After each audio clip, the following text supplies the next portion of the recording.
tua bondade demonstrada a nós nesse dia. Te agradecemos, Senhor, pelo novo e vivo caminho que é dado a nós, não porque há mérito em nós, mas porque o teu sangue nos cobre. E por causa do teu bendito sangue derramado naquela cruz, nós temos acesso a um trono, não um trono de juízo, mas um trono de graça e misericórdia. Por isso nos achegamos junto a esse trono. Pedimos que nessa tarde o Senhor nos conceda um ouvido, não apenas um ouvido atento, um ouvido que escute fisiologicamente, mas um ouvido capaz de ouvir a tua voz e disposto a obedecer a ti. Guarda esse ambiente de qualquer interferência, mas acima de tudo guarda, Senhor, esse lugar que é o lugar que o Senhor deseja habitar em nossos corações. Guarda os nossos corações de qualquer ruído, de qualquer barulho, seja de incredulidade, seja de acomodação, seja o que for. Aquieta os nossos corações para que possamos ouvir a tua voz. Seja bendito o teu nome. Em nome de Jesus. Amém. Amados irmãos, antes de nós compartilharmos o assunto dessa tarde, eu gostaria de fazer duas colocações que eu penso ser necessárias toda vez que nos colocamos para ouvir a palavra de Deus com reverência e atenção. A medida de tempo do cristão, ela se chama hoje. Quando nós não andamos de acordo com essa medida do tempo, como descrita no livro de Hebreus, hoje, se ouvirdes a sua voz, não endureçais o vosso coração, nós correremos o risco de termos uma bola de ferro ou duas bolas de ferro em nossos pés. E essas bolas de ferro se chamam um olhar para o passado e um medo do futuro. A tendência de nós jovens, eu estou me incluindo como jovem, para ficar mais fácil a identificação, apesar de ter passado já há um tempo dessa estação, é olharmos para o futuro. A tendência nossa, quando ouvimos a palavra de Deus, ela queima em nossos corações, é tendermos a deixar para amanhã. E isso pode ser uma bola de ferro. Sabe por quê? Quando há uma bola de ferro em nossos pés, a gente não consegue andar. A tendência daqueles irmãos que já caminharam há algum tempo é um olhar mais deprimido, é olhar para o passado. Aquilo que eu fiz e não deveria ter feito, aquilo que eu deveria fazer. A nossa salvaguarda, irmãos, para que nenhuma dessas bolas de ferro estejam em nossos pés e nos impeçam de correr a carreira cristã, é quando nós olhamos atentamente para o Senhor. O que é olhar atentamente para o Senhor? Conforme descrito em Hebreus capítulo 12.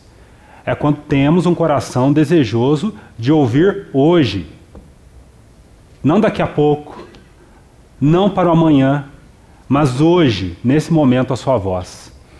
Há uma obra excelente, um tesouro da igreja, chamada Uma Palavra aos Moços. Talvez alguns dos irmãos aqui já conheçam essa obra, do nosso amado irmão J.C. Riley, escrita há mais de 100 anos, escrito há mais de 150 anos atrás.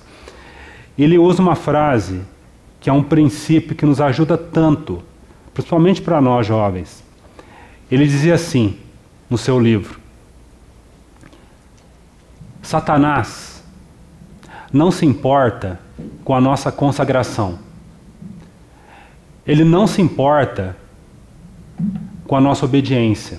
Ele não fica preocupado com a nossa obediência, contanto que seja para amanhã. Aí o irmão diz assim: o amanhã é o dia do diabo. Satanás, ele não se importa quando nós deixamos para daqui a pouco a nossa rendição ao Senhor. Porque ele sabe o quanto de tempo ele ganha quando nós procrastinamos. Então, o primeiro ponto que eu queria observar é se hoje o Senhor tem falado ao teu coração, amado irmão ou amada irmã. Não deixe para daqui a pouco. Um pouquinho mais que você deixa é uma bola de ferro que ficará presa nos seus pés. E essa bola de ferro vai impedir de você correr a carreira cristã. Então, o primeiro ponto é que sejamos diligentes ao ouvirmos a voz do Senhor. E o Senhor tem falado. Desde a primeira reunião, desde a primeira abertura, o Senhor tem falado. Um segundo ponto, quando nós participamos de uma conferência como esta, o desejo do Senhor não é que saiam jovens daqui, irmãos e irmãs, mais conhecedores da palavra. O desejo do Senhor não é que saiam daqui bons teólogos. Não que a teologia não seja importante. Sabemos o quanto ela é importante como ferramenta e não como parâmetro. Como que a boa doutrina ela é adequada na nossa caminhada cristã. Eu também não estou desmerecendo o conhecimento bíblico. Quão é necessário o conhecimento da palavra.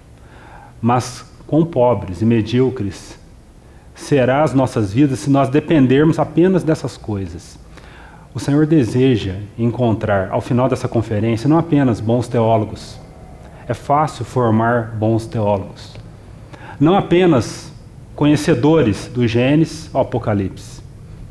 O Senhor deseja encontrar adoradores. É isso que o Senhor deseja encontrar na sua igreja. Quando ele diz em João 4, naquele encontro, da fonte com a sede, do Senhor que é a fonte eterna, com a sede, aquela mulher no poço de Samaria. Ele diz assim, que o desejo de Deus é encontrar, ele anda à procura de adoradores, essas pedras preciosas. O Senhor, que mistério, o Deus todo soberano e autossuficiente, ele tem procurado adoradores. Adoradores na sua igreja. O que é um adorador? Aquele que canta? Não. É claro que o louvor inclui na questão da adoração. Adoração é muito mais do que cantar, louvar. Adoração é quando nós reconhecemos os desígnios de Deus e nos prostramos aos seus desígnios. O que é um adorador? É aquele que reconhece a vontade de Deus, seja em que circunstância for, e se submete à sua vontade. É desses adoradores que o Senhor tem procurado nesses dias do fim. Então que o Senhor encontre nessa tarde uma igreja ansiosa, anelante de estar incluído nessa classe. Irmãos, como tem faltado adoradores em nossos dias. Que o Senhor desperte os nossos corações. Vamos abrir a palavra no Evangelho de João, como introdução do assunto que eu, pela graça do Senhor, desejo trazer a nós nessa tarde. João capítulo 4. Como os irmãos observaram, o assunto dessa conferência é definido em 3 palavras. Desculpem, João capítulo 14. João 14.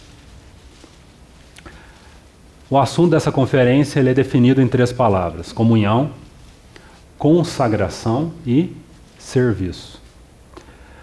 Para que haja um serviço que agrade ao Senhor, para que sejamos jovens, para que sejamos uma igreja que esteja servindo conforme o coração do Senhor, vamos fazer uma ordem contrária. É necessário que sejamos jovens consagrados. Sem consagração, não há possibilidade de serviço. O que é o serviço? O serviço, usando uma figura da ordem natural, é a mão do Senhor usando o instrumento que são as nossas vidas. Como que nós podemos servir ao Senhor se não estivermos entregues nas mãos do Senhor? Isso é consagração. Consagração é quando nós nos separamos, nos entregamos nas mãos daquele capaz de reger as nossas vidas. Irmãos, as nossas mãos não são bons lugares para guiar as nossas vidas, e muito menos a vida de uns aos outros. As únicas mãos dignas de ter as nossas vidas são as mãos do Senhor. Ou as nossas vidas estarão nas mãos do Senhor, isso é consagração, e daí nós conseguiremos servir de maneira agradável ao Senhor, senão será uma agitação. Não existe meio termo na vida cristã. Ou seremos jovens que servem, e para servirmos precisamos nos consagrar ao Senhor, ou a nossa vida será uma agitação, e isso não é serviço. Que o Senhor abra os nossos olhos, ou os nossos ouvidos, para compreendermos essa verdade. Então, primeiro, para que ocorra um serviço ajustado, é necessário uma consagração plena. E para que ocorra uma consagração, é necessário que estejamos em comunhão com o Senhor, experimentando da vida do Senhor, algo que o irmão já nos trouxe nessa manhã.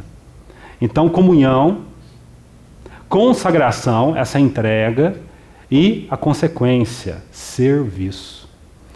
Jovem, se você deseja nessa terra, nessa curta e breve existência, servir ao Senhor, é necessário que entendamos, lembre-se da medida de tempo, hoje, que entendamos que a consagração, a separação, a entrega plena seja uma realidade presente, não uma realidade futura. Presta atenção então nesse texto, no versículo 30.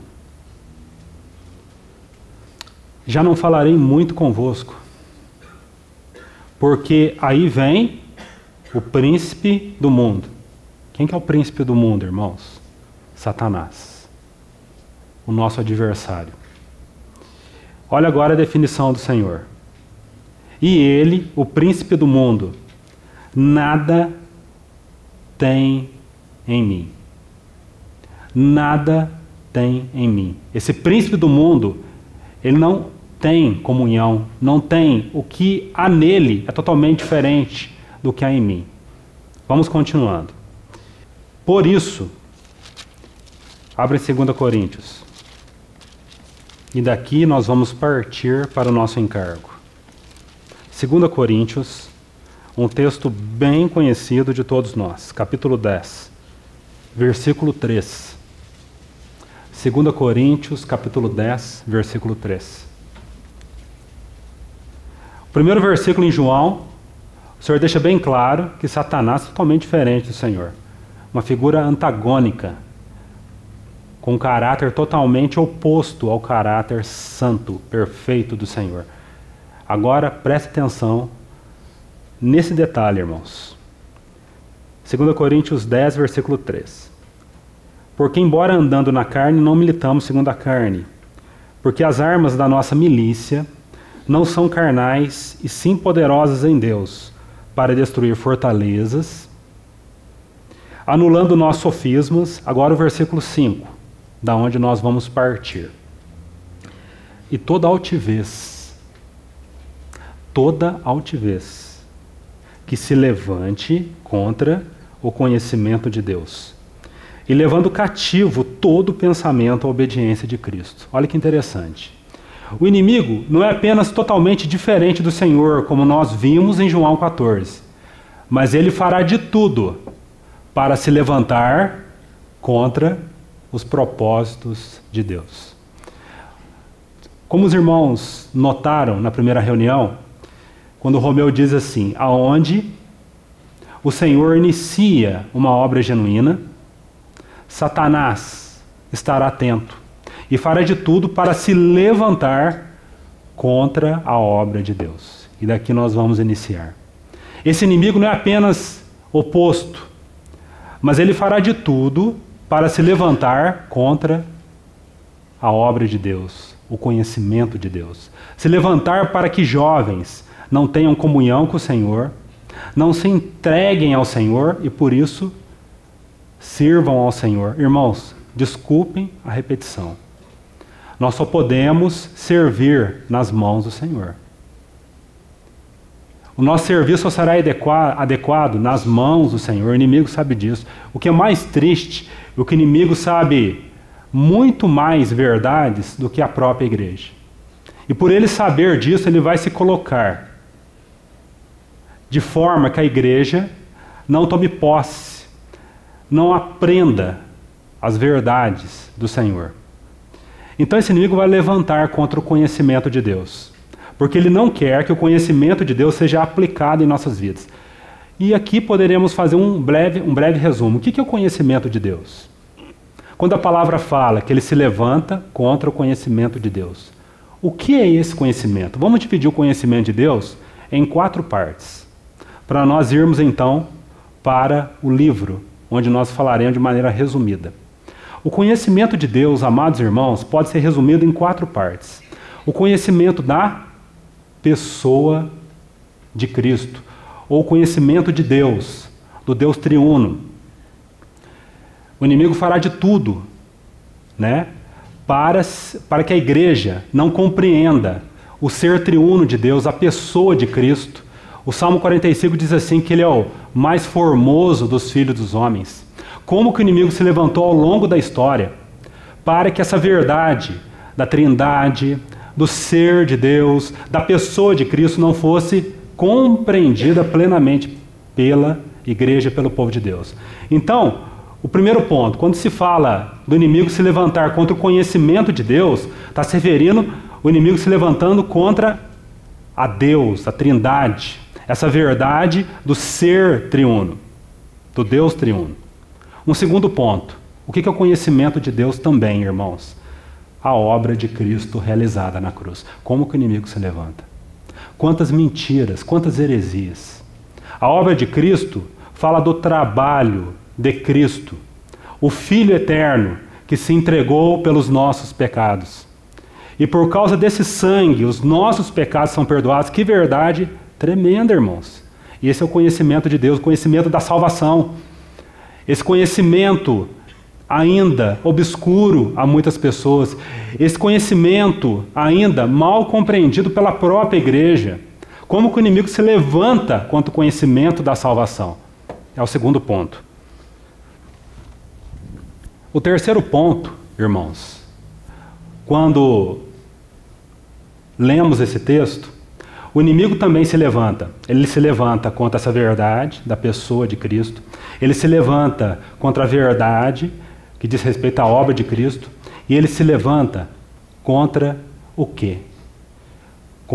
Aqui a gente vai dividir em 2 formas, conhecimento de Deus. Ele vai se levantar contra a ordem de Deus. Terceiro ponto. A ordem de Deus nas famílias. A ordem de Deus nos relacionamentos.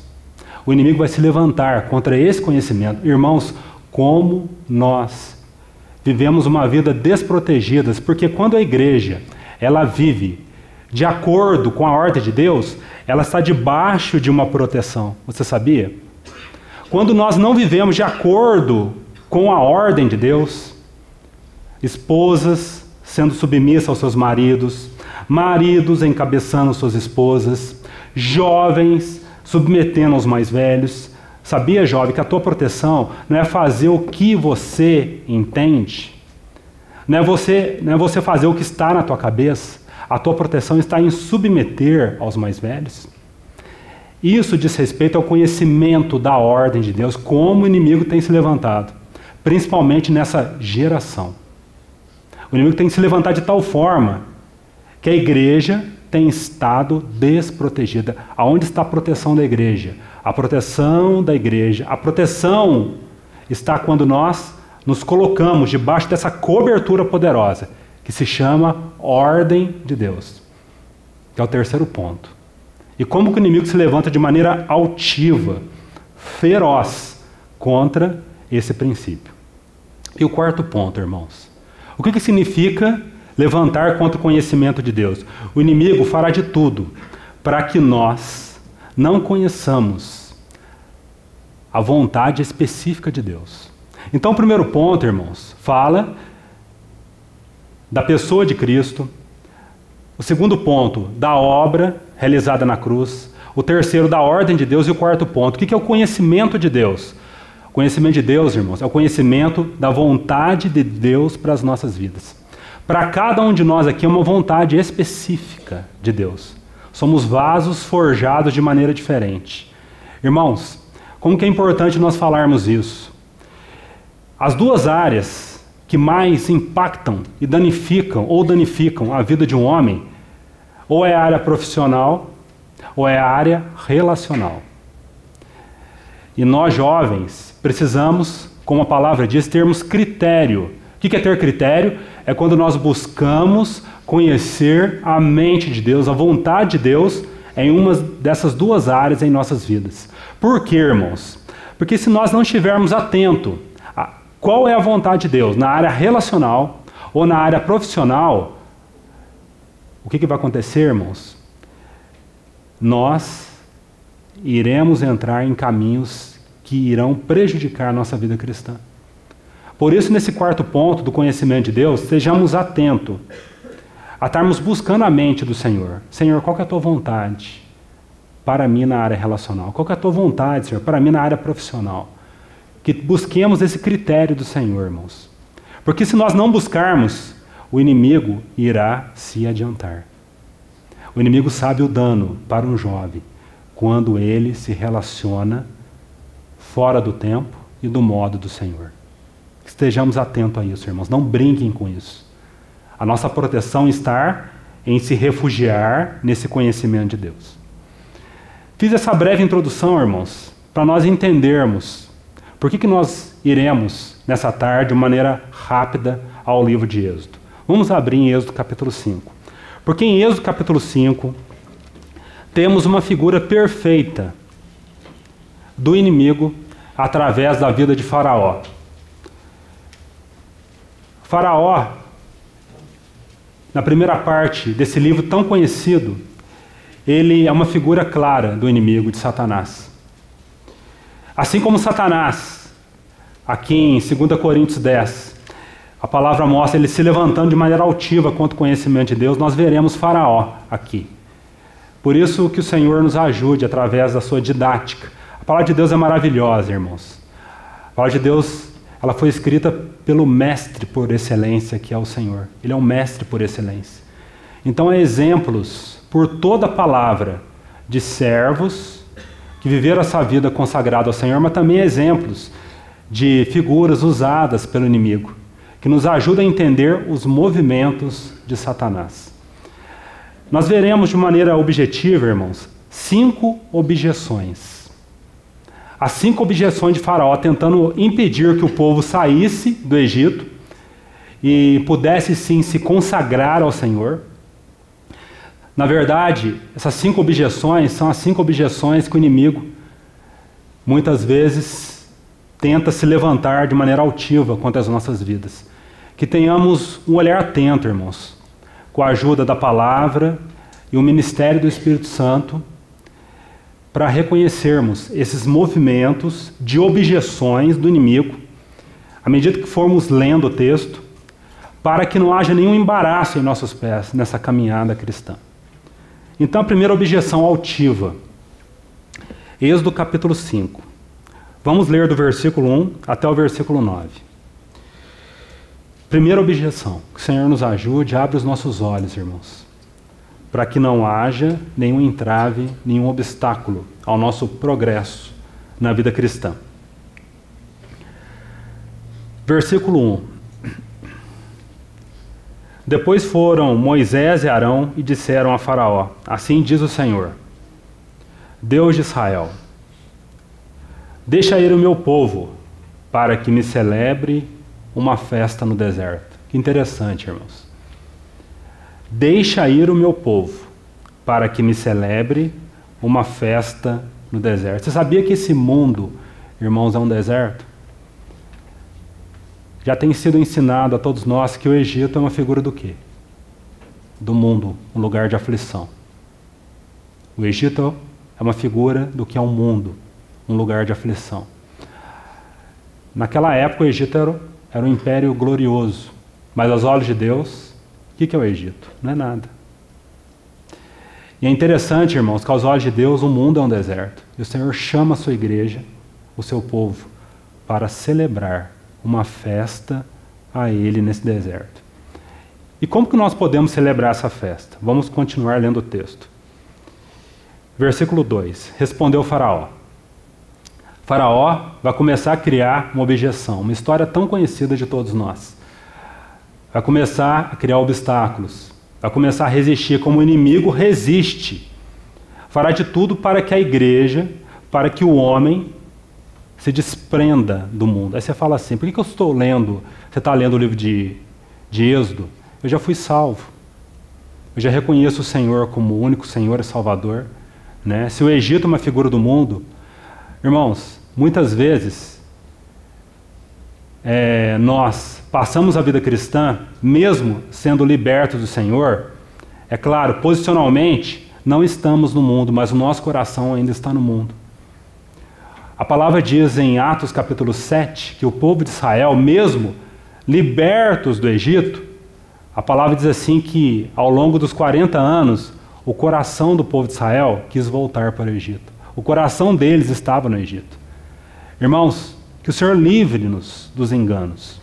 O Senhor não quer apenas uma igreja posicionalmente no lugar certo. O que é posicionalmente no lugar certo? Somos salvos pelo sangue de Cristo. Né? Estamos livres da ira vindoura. Mas muitas vezes o nosso coração ainda está no mundo. O nosso coração ainda está enroscado, preso com os enganos do mundo. Então no versículo 2, veremos Faraó se colocando contra os propósitos de Deus. Olha o que diz o versículo 2, Faraó, uma figura do inimigo. Aqui na primeira objeção. E aqui já começamos a ver o caráter de Faraó. Por isso que é uma figura perfeita do caráter do inimigo. Olha como que Faraó responde a Moisés. Respondeu Faraó, quem é o Senhor? Olha a insolência, olha a soberba. Quem é o Senhor para que lhe ouça eu a voz e deixe ir Israel? Não conheço o Senhor, nem tampouco deixarei ir Israel. Aqui já vemos 2 pontos do que o inimigo é. Ele é soberbo e obstinado. Obstinado por quê? Nem tampouco deixarei ir Israel. Agora, atitude de Moisés, versículo 3. Eles prosseguiram. Graças a Deus que temos homens com a autoridade do Senhor para prosseguir. Graças a Deus que temos homens como Moisés, que resistem às intenções do inimigo. Moisés e Arão poderiam ficar constrangidos, né? Como que eu vou falar não para Faraó? Mas eles não temiam Faraó, eles temiam o Senhor. Que o Senhor levante entre nós jovens que temam o Senhor, que possam prosseguir quando eles se depararem com uma resistência. Aqui, Moisés e Arão se deparou com a resistência de Faraó, mas eles prosseguiram. Que o Senhor encontre entre nós jovens que prossigam, mesmo quando diante desses jovens eles se depararem com fortalezas. Eles prosseguiram. O que Moisés vai falar aqui? O Deus dos hebreus nos encontrou. Deixa-nos ir, pois caminho de 3 dias ao deserto.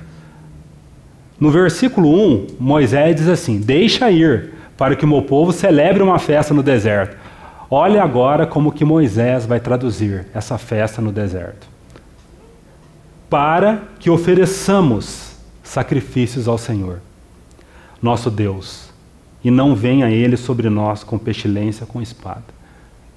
Amado irmão, sabe como que você pode celebrar uma festa ao Senhor?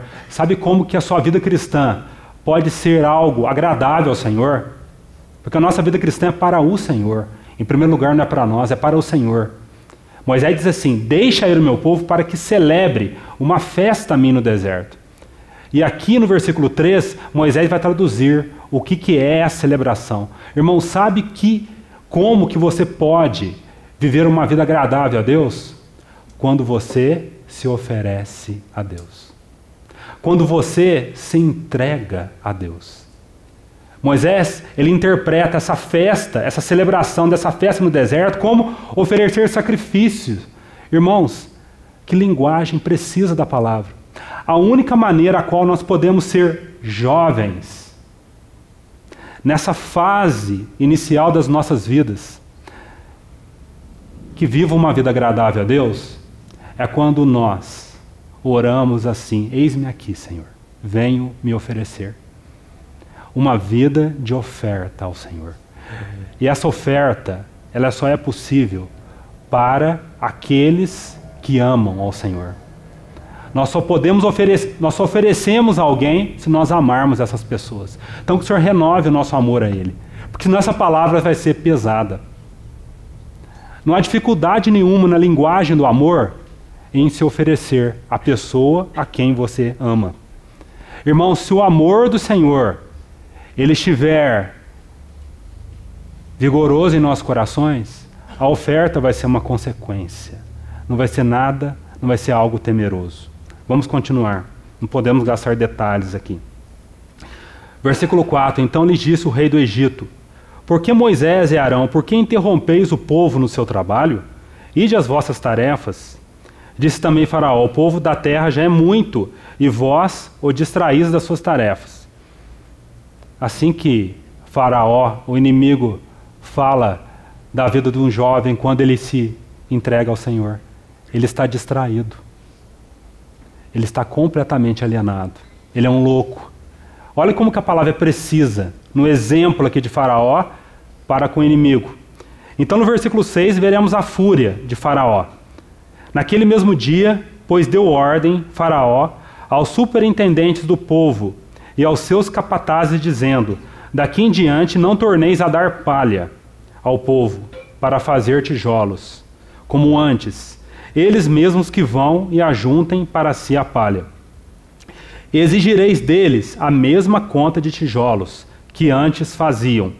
Nada diminuireis dela, estão ociosos. E por isso clamam: vamos e sacrifiquemos ao nosso Deus. Então Faraó, ele vai resistir como o inimigo resiste a toda a obra de Deus. Agora preste atenção, irmãos, na primeira objeção.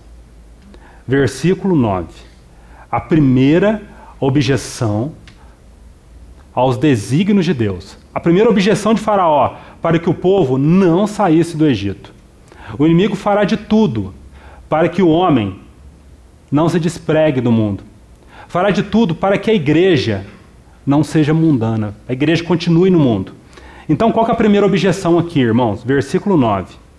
Agrave-se o serviço sobre esses homens, para que nele se apliquem. Agora presta atenção nesse detalhe final do versículo 9. E não deem ouvidos a palavras mentirosas. Primeira objeção. Irmãos, nós vivemos numa época, vamos definir primeiro o que é essa primeira objeção. Satanás, ele tentará inutilizar os nossos ouvidos, de forma que os nossos ouvidos não compreendam os propósitos de Deus. Aqui Faraó, ele agravou, ele dificultou o serviço do povo de Israel. Antes, eu dava palha para vocês, agora vocês vão procurar essa palha.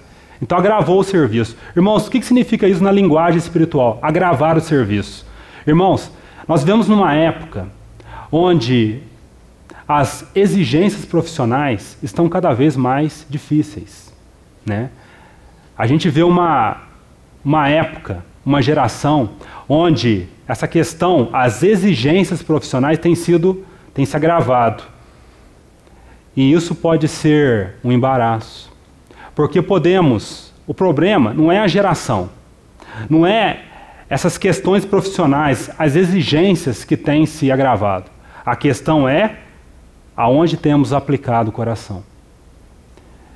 E é lógico que esse texto fala muito mais do que questões profissionais. Irmãos, nós somos uma geração que não sabe ficar parada. Nós somos uma geração que não sabe contemplar. Nós sempre temos algo que fazer. E isso é prejudicial, porque isso nos impede de nos aplicarmos em conhecer a vontade do Senhor. Está vendo como o livro de Êxodo é tão atual para nós, irmãos? Irmãos, eu sou de uma época, há uns anos atrás, quando se falava em calendário, né, de futebol, no máximo você tinha apenas 2 campeonatos por ano. Hoje, você tem jogos de janeiro a dezembro. Nós sempre temos algo para fazer. O nosso tempo parece que é preenchido de todas as formas. O serviço tem se agravado. Esse serviço aqui não é apenas de esfera profissional. É aquele serviço, ou seja, hoje sempre temos o que fazer. Isso pode ser prejudicial se os nossos corações estiverem nisso. Isso nos impede de ouvirmos o Senhor. Irmãos, será que nós estamos atentos a isso? Será que o Espírito Santo já falou ao nosso coração da necessidade de separarmos, mesmo que seja 10 minutos, para ficarmos quietos? Irmãos, a contemplação, ela é necessária para o nosso progresso.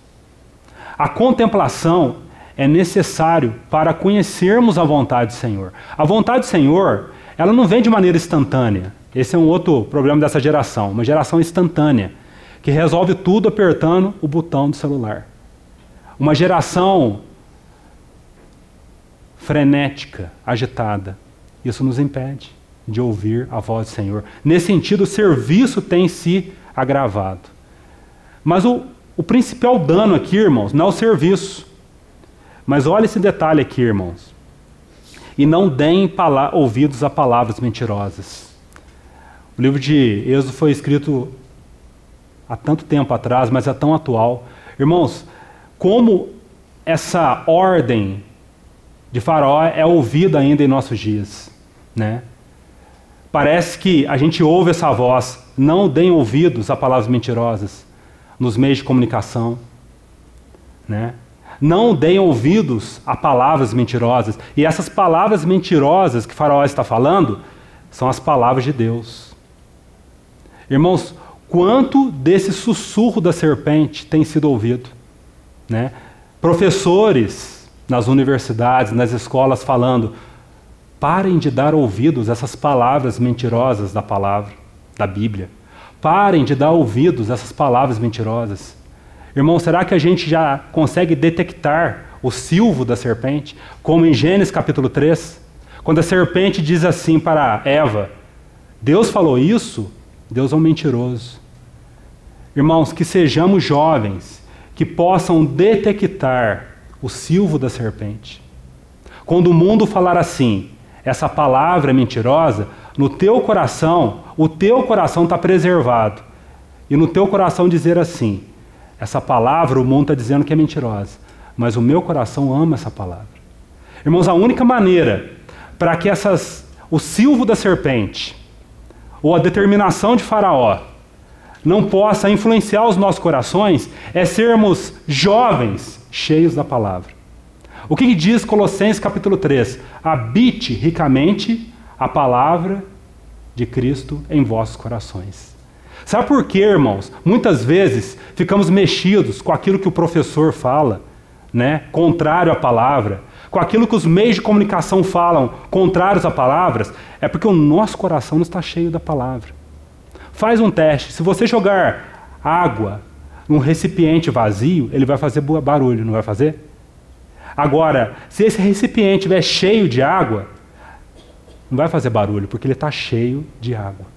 Se o nosso coração estiver cheio da palavra de Deus, se formos jovens, atentos, que comam, que se envolvam, que se relacionam com a palavra de Deus, a palavra de Deus vai habitar ricamente em nossos corações. E ela será como escudo contra esses dardos.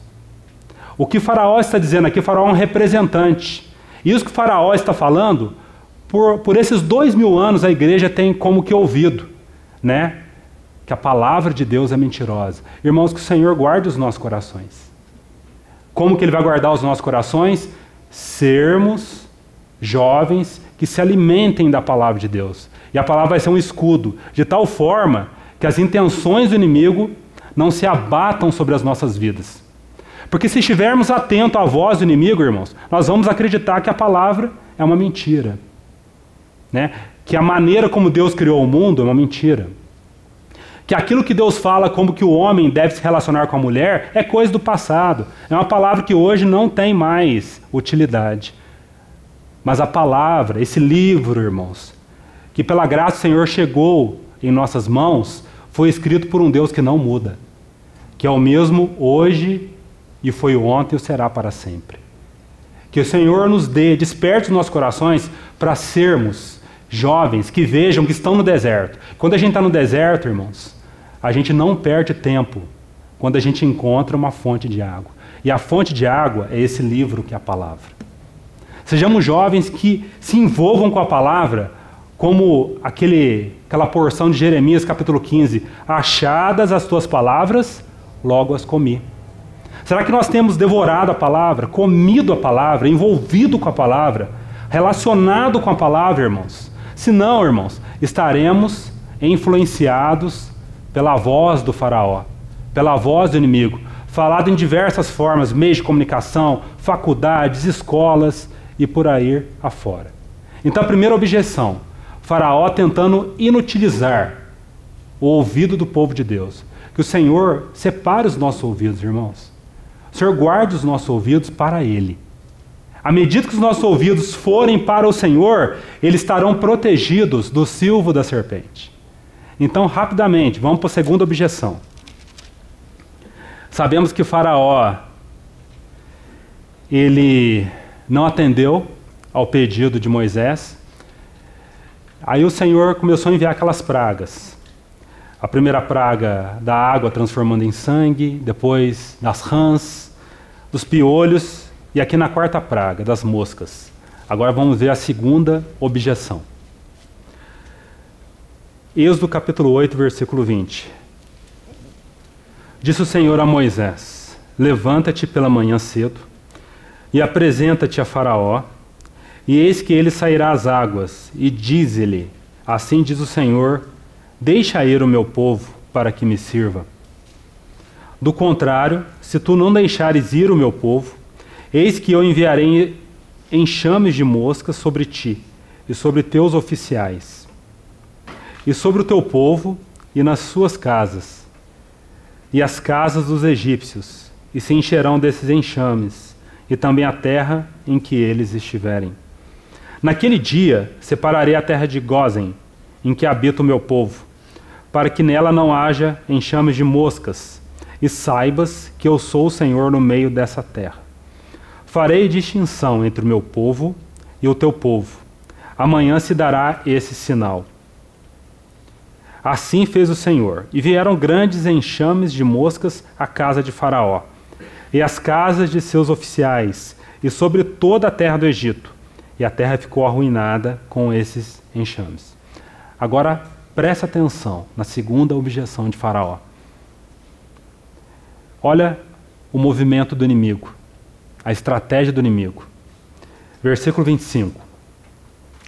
Chamou o Faraó a Moisés e a Arão, e disse: ide, ofereceis sacrifícios ao vosso Deus. Parece que está tudo certo, né? Parece que Faraó se rendeu, né? Mas não é essa a verdade. Faraó é um dissimulado, assim como o inimigo é um dissimulado. Olha o detalhe final do versículo 25. Ide, ofereceis sacrifícios ao vosso Deus, sirvam a Deus, mas aonde? Nessa terra. Nessa terra aqui era o Egito. Qual que é a segunda objeção de Satanás? Faraó aqui não queria que o povo saísse da terra. Estava fazendo de tudo para que o povo continuasse na terra. Vocês podem oferecer, mas aqui no Egito. Vocês podem servir a Deus, mas no Egito. Irmãos, que princípio é esse? Que objeção é essa? O inimigo fará de tudo para que o povo de Deus não se separe do mundo. O inimigo criará objeções para que não haja separação em nossas vidas daquilo que é mundo. Irmãos, a separação é um princípio para progredirmos. Não tem como nós agradarmos ao Senhor se vivermos misturados com o mundo. Olha o versículo 26, a resposta de Moisés.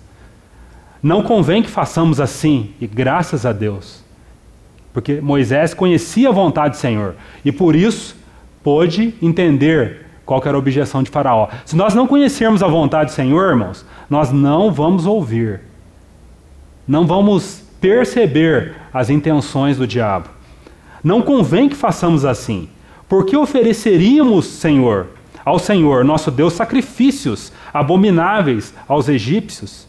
Eis que se oferecermos tais sacrifícios perante os seus olhos, não nos apedrejarão eles? É claro, porque aquelas ofertas de Israel, que o Senhor prescreveu em Levítico, aqueles animais eram sagrados para os egípcios, alguns animais. E se os egípcios vissem o povo de Israel oferecendo, eles iam apedrejar. Então, a maneira, ou o povo de Israel ia ser morto no Egito, ou teria que se adaptar à mentalidade do Egito. E por que isso seria prejudicial? Eles continuariam envolvidos, não haveria separação e o povo de Israel não teria identidade, irmãos. Quando nós não nos separamos do mundo, do sistema do mundo, perdemos a nossa identidade. Os irmãos lembram como que o Senhor compara a sua igreja no Sermão do Monte? A primeira figura que o Senhor compara a sua igreja, vós sois o quê? O sal da terra. O sal, aonde tem um sal, ele impacta. O sabor do sal é marcante. Mas se o sal ficar misturado com a terra, ele perde o sabor e perde a sua identidade. É o que o Senhor fala ali no texto. A igreja é o sal da terra. Nós estamos aqui na terra para impactar com o testemunho da vida do Senhor. Quando a igreja se mistura com esse mundo e passa a viver conforme a mentalidade do mundo, a igreja perde a sua identidade. Se o povo de Israel continuasse no Egito, ou eles iriam morrer, porque os egípcios não iam aceitar aquele sacrifício, ou eles teriam que se acomodar à mentalidade do Egito. E, consequentemente, perderia sua identidade. Versículo 27. Temos de ir caminho de 3 dias ao deserto e oferecermos sacrifícios ao Senhor nosso Deus, como Ele nos disser. Aqui um princípio, irmãos, contra essa segunda objeção. A única maneira a qual nós podemos viver como igreja nessa terra, sem sermos influenciados pelo princípio do mundo, é nós sermos um povo que anda como o Senhor nos disser. Como Moisés aqui falou para o faraó, nós somos um povo que vamos fazer o que Deus disser. Irmãos, para isso precisamos estar com o ouvido desimpedido. Né? Se não tivermos com o nosso ouvido desimpedido, um coração disposto a obedecer ao Senhor, não vamos ouvir a voz do Senhor. Né? Entender o que o Senhor, como que o Senhor quer direcionar as nossas vidas. Será que somos jovens que conseguem reconhecer o que é mundo, o que é princípio mundano, irmãos? Aí vem a pergunta assim, como que eu posso reconhecer o que é mundo? Não é simples, irmãos, de diferenciarmos o que é o mundo. A palavra é clara, há muitos versículos claros, né, que fala o que mantém o mundo, concupiscência da carne, dos olhos, soberba da vida, mas não é simples nós fazermos a aplicação. Mas sabe como, irmãos, o segredo para que sejamos um povo que reconheça o que é mundo? Abre em 1 João, o único texto que vamos abrir. Acho importante nós lermos esse texto. 1 João, capítulo 2, versículo 15. Dentro dessa segunda objeção. 1 João, capítulo 2, versículo 15. Não ameis o mundo, nem as coisas que há no mundo. Justamente o que o faraó estava fazendo o contrário. Fiquem no Egito, amem o Egito, vivam no Egito. Né? A palavra, ela é terminantemente contrária. Por quê? Tudo que há no mundo, concupiscência da carne, concupiscência dos olhos, a soberba da vida, não procede do Pai, mas do mundo. Jovem, sabe como que você pode reconhecer o que é mundo? O mundo é tudo aquilo que não procede de Deus. É vivendo em comunhão com Deus.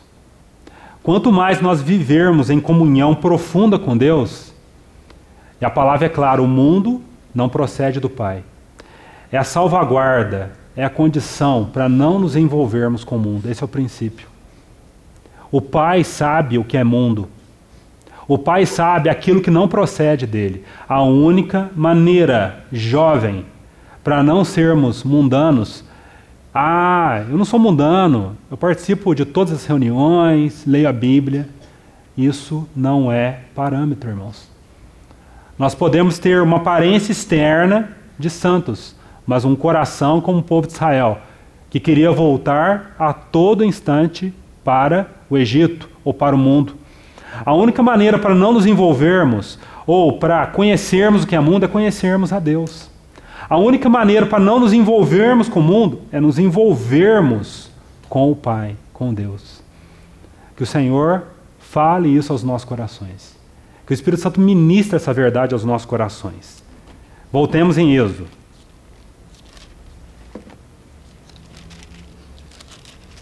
Na segunda objeção ainda. Vamos para a terceira. Vamos andar um pouco mais rápido. Terceira objeção. São 5 objeções. Então a primeira, Faraó, o inimigo, tentando impedir que ouçamos a verdade e não acreditemos na verdade, com a palavra da verdade. Na segunda objeção, o inimigo fazendo de tudo para que não sejamos uma geração separada, que não sejamos uma geração que se distingue dessa geração. Agora a terceira, irmãos, tão sutil.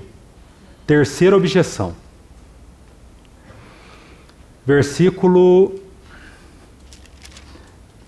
Capítulo 8, versículo 28. Terceira objeção de Faraó. Assim que ele ouviu a resposta de Moisés, como Deus nos disser. Versículo 28. Então disse Faraó: deixar-vos-ei ir, para que ofereçais sacrifícios ao Senhor, vosso Deus, no deserto. Agora olha a condição de Faraó. Muitas vezes a condição do inimigo. Somente que saindo não vades muito longe. Orai também por mim. Que princípio é esse, irmãos? Que objeção é essa? Na segunda, Faraó falou assim: pode servir a Deus, mas aqui no Egito. E a palavra fala o que é essa objeção. Agora a terceira, o que quer dizer? Pode ir, mas não quero que vocês vão muito longe. Que objeção é essa, irmãos? Eu penso que essa é uma objeção muito importante para todos nós jovens prestarmos a devida atenção. Faraó, é como se Faraó falasse assim: olha, eu quero que vocês podem sair do Egito, mas permaneçam nas fronteiras. Não vão muito longe, não. Permaneçam nas fronteiras. Eu não quero que vocês vão muito longe. Era uma estratégia muito eficaz, né? Porque ele sabia, se o povo fosse para a fronteira, era uma questão de tempo eles voltarem para o Egito. Irmãos, o que quer dizer isso? Não vá muito longe.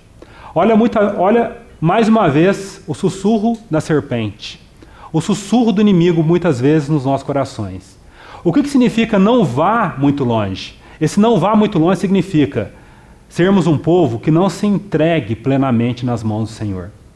Sermos um povo que não nos ofereçamos plenamente na mão do Senhor.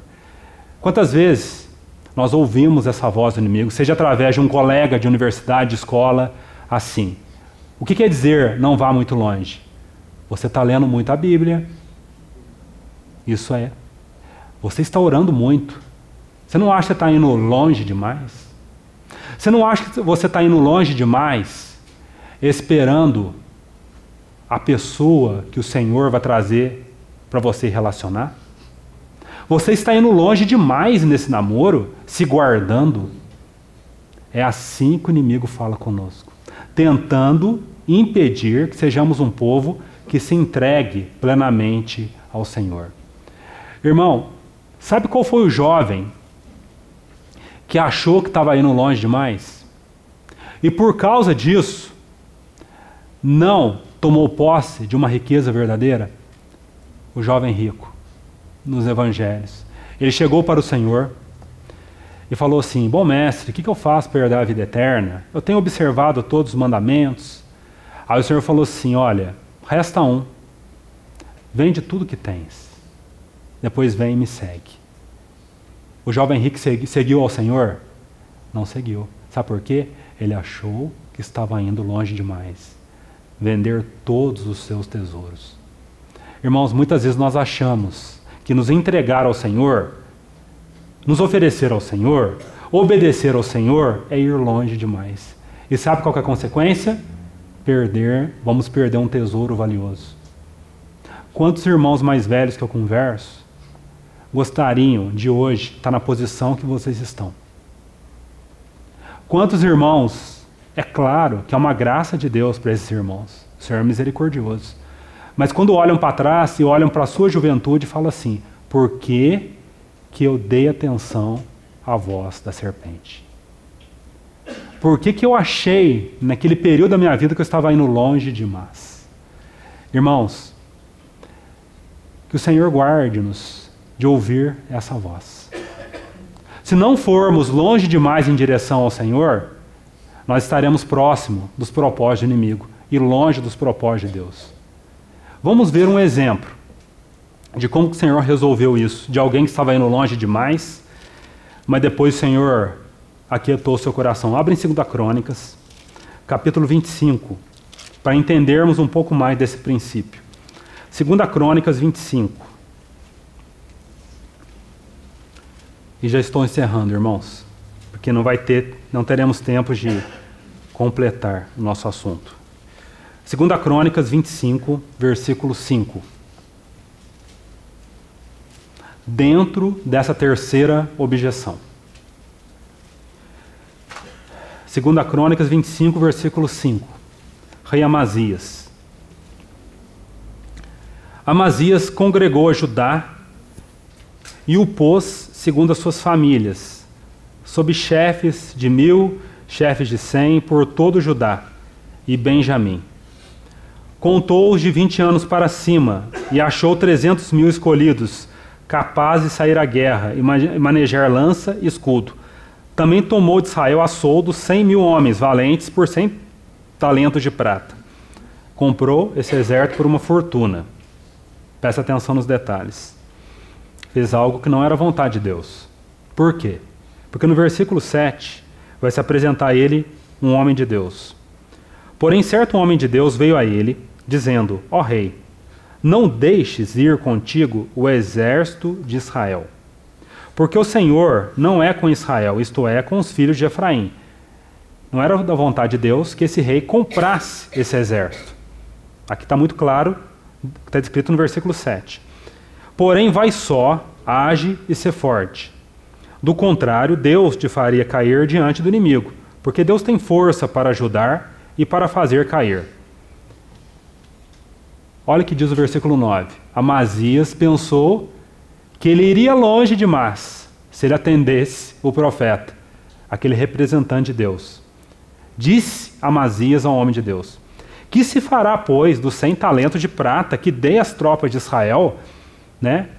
Eu acho que eu vou longe demais nessa história, eu vou ter um prejuízo muito grande, eu não posso fazer isso, eu paguei uma fortuna por esse exército. Presta atenção agora no que diz um homem de Deus. Respondeu-lhe o homem de Deus: muito mais do que isso pode dar-te o Senhor. Você está queixando de perder 100 talentos, mas muito mais do que isso, Amazias, o Senhor pode te conceder. Irmãos, muitas vezes achamos que pagamos um preço, né? Um preço por guardar o nosso corpo, um preço por esperarmos o nosso parceiro, um preço por não termos, né, entrado por aquela porta profissional, né? Mas muito mais do que isso pode dar-te o Senhor. Nada se compara com o ganho que o Senhor há de dar a você. Na verdade, quando a gente usufrui do ganho, a gente olha para trás e fala assim: mas que preço, Senhor? Não é preço que eu paguei.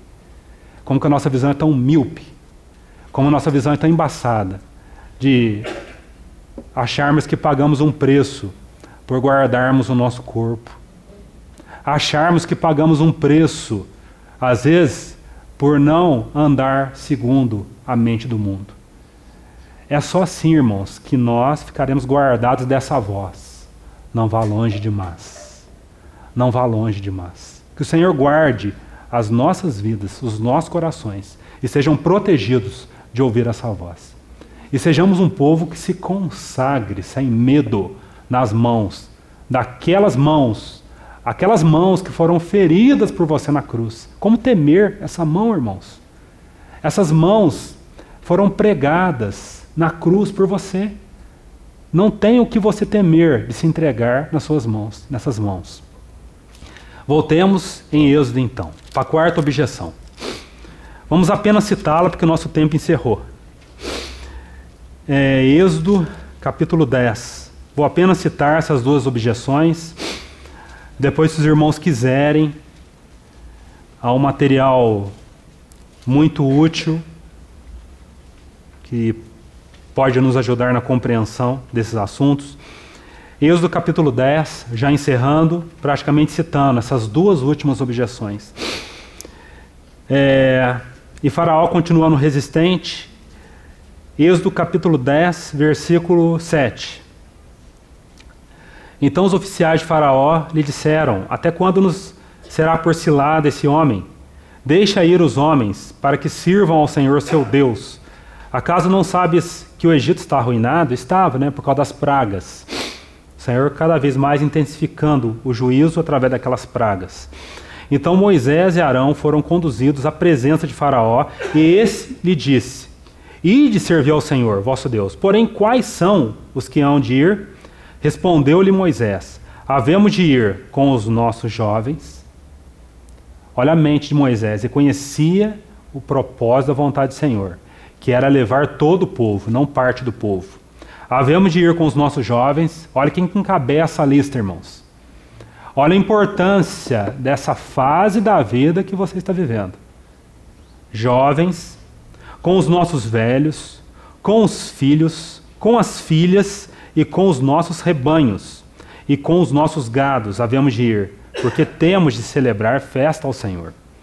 Replicou-lhes Faraó: seja o Senhor convosco, caso eu deixe ir as crianças. Vede, pois, tendes conosco más intenções. Olha o versículo 11.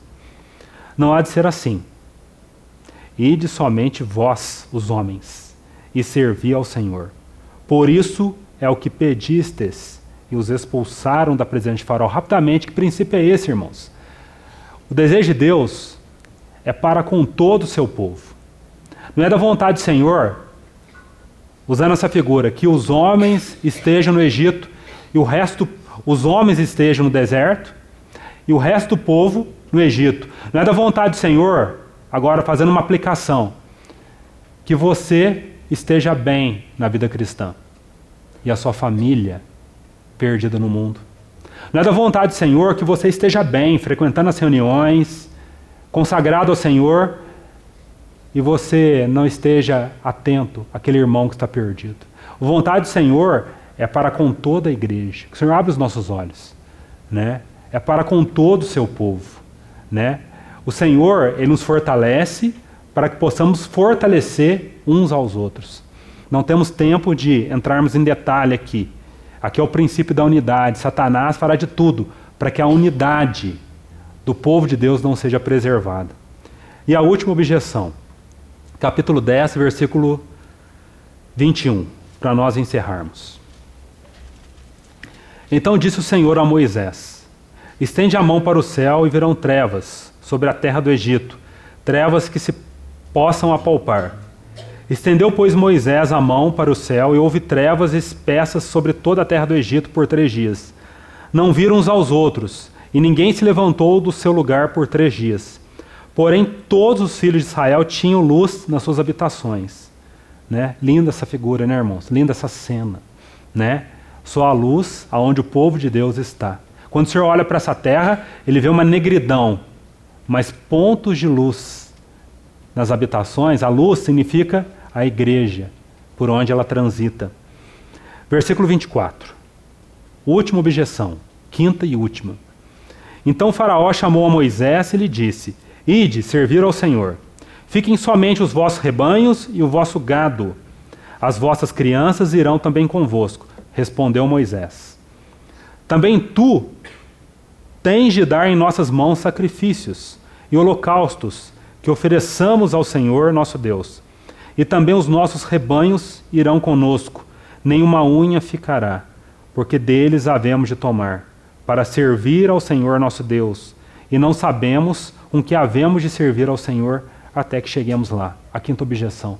Faraó queria segurar os bens do povo de Israel. Vocês podem ir, Mas eu quero que os bens de vocês, as suas posses fiquem retidas. Que princípio é esse, irmãos? Satanás, ele fará de tudo para que haja uma divisão em nossas vidas, né? Para que sejamos uma pessoa no local de reunião, né? O que é segurar as posses, né? É sermos uma pessoa no local de reunião e no nosso serviço, na nossa profissão, seja de médicos, engenheiros, enfermeiros, ou seja, qual profissão for, na nossa profissão, com os nossos bens, sermos como o mundo. Satanás quer criar essa divisão.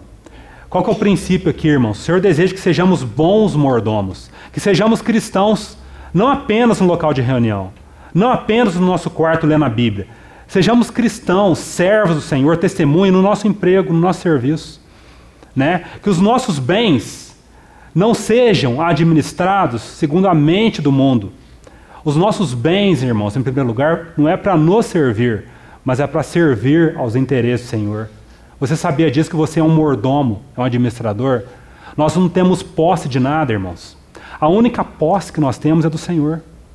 O Senhor é a única posse que nós não iremos perder. Todas as outras coisas nós iremos perder.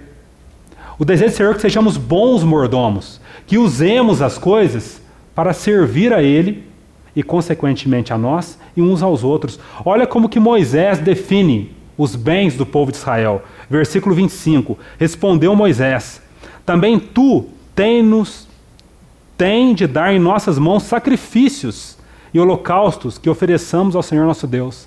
Moisés viu os bens do povo de Israel. Bens aqui, irmãos, não é só bens materiais. Bens, é tudo aquilo que o Senhor nos concede. Bem aqui pode ser o serviço que o Senhor te abençoou, um curso, entendimento intelectual. Isso são bens. É tudo aquilo que o Senhor concede, bênçãos. Mas olha como que Moisés define as bênçãos do Senhor. Não era posses, meios de servir ao Senhor. Será que quando você vê aquele bem que o Senhor te deu, um curso, por exemplo, você encara como um bem que é seu, você quer tomar posse, quer segurar, ou como um meio de servir ao Senhor? Ah, irmãos, sejamos jovens, que aprendamos desde já a segurar, como o Romeu diz, as coisas, as bênçãos, os cursos, serviços, tudo aquilo que o Senhor nos dá, talentos, com mão leve. O que é com mão leve? É mão de administrador. Senhor, o que o Senhor deseja com esse curso que o Senhor me deu, com esse emprego? Eu quero nesse emprego, Senhor, nesse curso, ser uma testemunha tua, Senhor. Eu quero ter a tua mente aonde eu estou, não apenas quando eu estou no local de reunião, né? Isso significa, muitas vezes, irmãos, é tão triste, uma pessoa que conhece o Senhor, né? Mas no seu emprego, de maneira mundana. Esse é o sentido do inimigo segurar as suas posses. Se as posses do povo de Israel estavam no Egito, não tinham, elas estavam no Egito, né? Era o Egito que estava administrando. Quem administra as nossas posses, os nossos bens, é o Senhor, irmãos. Né? Por isso que Moisés diz, no versículo 26, do finalzinho, e havemos de servir ao Senhor até que cheguemos lá. Irmãos, que o Senhor seja a premissa. Irmãos, nós somos mordomos. Esse é um fato. Agora, que sejamos um povo que experimente essa verdade da mordomia, né? Para que não frustremos. Porque um dia, irmãos, tudo isso que está nas suas mãos vai se escorrer como areia.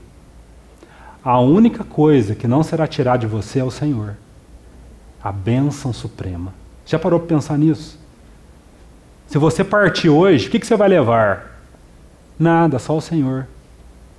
Não importa o quanto de tempo você durar nessa terra, né? Um dia, esses bens materiais, tudo isso que o Senhor te concedeu, não vai ficar retido nas suas mãos. A única coisa é o bem maior, que é o Senhor. Por isso, cuide desse bem, que é o bem verdadeiro. Os outros são apenas temporários. Somos apenas administradores. A pergunta é, somos bons ou maus administradores? Né? Aprenda desde já a ser um bom administrador do teu corpo. Um bom administrador do teu dinheiro, do curso que o Senhor te deu, do emprego que o Senhor te deu. Que o Senhor abra os nossos olhos. Só o Espírito Santo para abrir os nossos olhos. E agora, com certeza, para encerrar, irmãos. para a gente finalizar, Êxodo mesmo, capítulo 31. Então essas são as 5 objeções. Faraó tentando palmo a palmo segurar o povo de Israel. Aí na 10ª praga, Faraó libera o povo de Israel e eles vão para o deserto. Agora o capítulo 31 e vamos encerrar. Esse é o propósito de Deus, irmãos. Não apenas sejamos um povo que fique livre das objeções do inimigo, né? Essas 5 objeções. Mas que sejamos um povo como esses 2 homens aqui. Êxodo 31, versículo 1. Disse mais o Senhor a Moisés. E aqui o povo já tinha saído do Egito, estava no deserto. O Senhor deu a incumbência deles prepararem um tabernáculo e separou 2 pessoas para estarem supervisionando ali a obra do tabernáculo. Agora olha que interessante. Versículo 2. Eis que chamei pelo nome a Bezalel. Bezalel significa Deus sob as asas de Deus. Deus é o meu refúgio. Sob as asas ou a sombra, sob a proteção do Altíssimo. Significado do nome Bezalel. Filho de Uri, filho de Ur, da tribo de Judá. E o enchi do Espírito de Deus, de habilidade, inteligência, de conhecimento em todo o artifício, para elaborar desenhos e trabalhar em ouro, em prata, em bronze, para a lapidação de pedras de engaste, para entalho de madeira, para toda sorte de lavores. Então o Senhor separou Bezalel, esse que significa sobre a sombra do Altíssimo, sob a proteção das asas do Altíssimo, para trabalhar no tabernáculo, na casa de Deus, interesse de Deus. Agora, o seu companheiro. Eis que lhe dei por companheiro a Oliabe, que significa o Pai é o meu tabernáculo, ou tabernáculo de Deus. Filho de Aizamaque, da tribo de Dan, e dei habilidade a todos os homens hábeis, para que me façam tudo o que tenho ordenado. Irmãos, Bezalel e Oliabe é uma figura que representa um grupo a qual o Senhor deseja encontrar no meio do seu povo. Um grupo que viva pelos interesses de Deus. Esses 2 aqui viviam para os interesses de Deus. Os interesses para a casa de Deus, que era o tabernáculo. Será que o Senhor tem cativado os nossos corações? Eu acredito que esses 2 homens não eram idosos. Eu acredito que eles eram jovens. O Senhor, Ele deseja despertar uma geração. Não apenas para que viva pelos seus interesses, mas uma geração como Bezalel e a Oliabe, que viva para os interesses de Deus. Mas nós só seremos essa geração que viva para os interesses de Deus, irmãos, construindo uma casa de Deus nessa terra, contribuindo para a edificação da casa de Deus nessa terra, se formos uma geração desembaraçada das objeções do inimigo.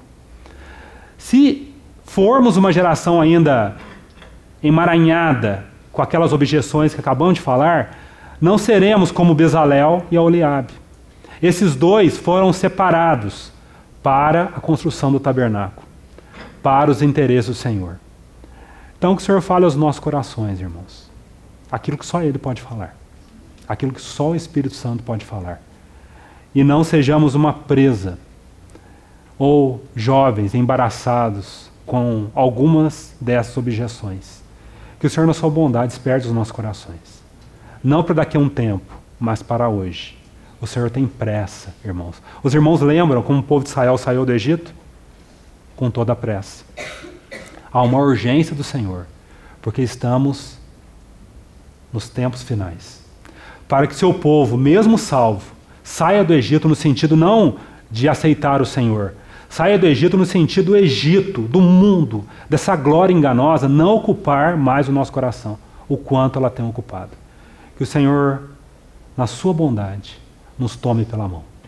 Que o Senhor continue falando ainda nessa conferência aos nossos corações. Vamos orar e agradecer ao Senhor. Senhor, Tu és o nosso bondoso pastor. Aquele bondoso pastor que sempre preparará uma mesa na presença dos nossos adversários. E para cada um, para cada redimido teu, o Senhor tem preparado uma mesa. Uma mesa que fala da sua bondade, da tua provisão. Que tenhamos olhos para ver essa mesa nesse dia. Para que não comamos das iguarias desse mundo. Essas iguarias que nos contaminam. Senhor, limpa os nossos olhos. Para vermos que esse mundo é um deserto. Limpa os nossos olhos para vermos que essa glória desse mundo é uma miragem. E para vermos nesse deserto a tua mesa bendita, cheia de rica provisão para o seu povo. Desperta esses jovens para ti, Senhor. Desperte adoradores para ti. O Senhor tem procurado adoradores. Seja engrandecido o teu nome ainda, Senhor, neste tempo que teremos ainda, à noite, com a tua palavra.